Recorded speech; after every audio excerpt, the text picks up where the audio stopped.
Good morning friends. যদিও এটা night, তোমরা মর্নিংয়েই দেখতে পাবে। একটা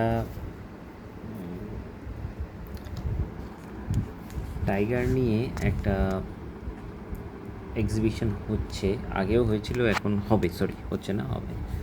তো সেটাতে আমাদের যেটা দিয়েছিল, যে যিনি উদ্যোক্তা, সেটা হচ্ছে একটি পোস্ট কার্ড। এটা পোস্ট কার্ডের উপর টাইগারের উপর কিছু করতে বলেছিল। তো আমি সেটাই করেছি। তো করতে করতে অনেক টাইমই নিয়ে ফেলেছিলাম, অন্য কাজও করছি সেই আর কি। তো এবার প্রথমে আমি ছবিটা দেখাই, তাহলে তোমরা বুঝতে পারবে। ছবিটা হচ্ছে এই, ঠিক আছে? তো এটা একটা অর্ডিনারি ছবি, পৃথিবীর সবাই এটা করতে পারবে। হ্যাঁ, এবার এইটার পেছনে আমার যে থট প্রসেসটা আছে, আমি সেটা একটু শেয়ার করতে চাই। আমাদের যে চিঠিটা দিয়েছিল সেটা হচ্ছে এই চিঠিটা। এটা একজনের লেখকের নাম হচ্ছে, এখানে নেই যেটা, সেটা আমি বিভিন্ন লেখা দিয়ে ঢেকে ফেলেছি। লেখা বললাম কেন সেটাও আমি বলছি। এটা লিখেছিলেন হচ্ছে অরবিন্দ মুখার্জি, যিনি কিনা পূর্ণিয়াতে কাজ করেন। আর লেখার সময়টা দেখো, আমার জন্মের সময়ের কার্ড, তো আজ থেকে 40 বছর আগের লেখা। তো এখানে মামাকে চিঠি লেখা হয়েছে। অরবিন্দবাবু চিঠিটা লিখেছেন। তিনি কোনো কারণে মামার সাথে দেখা করতে পারেননি।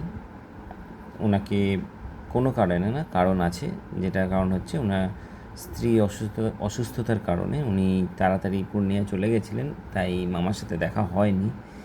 আর বড় মাইমার তো শরীর খারাপ আছে বলে বড় মাইমার সুস্থতার জন্য অনেক শুভকামনা রেখেছেন। আর পেছনে ছিল দিদি মিনুদিকে, মানে মিনুদি কেমন আছে, মিনুদি পুজোয় আসছে কি না সেটা জানার একটা ইচ্ছা প্রকাশ করেছিল। আর অ্যাড্রেস ছিল ওখানে এসপি ব্যানার্জিকে লেখা, যিনি বড় মামা। আর ওনারা থাকেন, এসপি না, এল বা LM ব্যানার্জি। আর উনি এসপি রোডে থাকেন, কলকাতা, আই গেস 26। আমি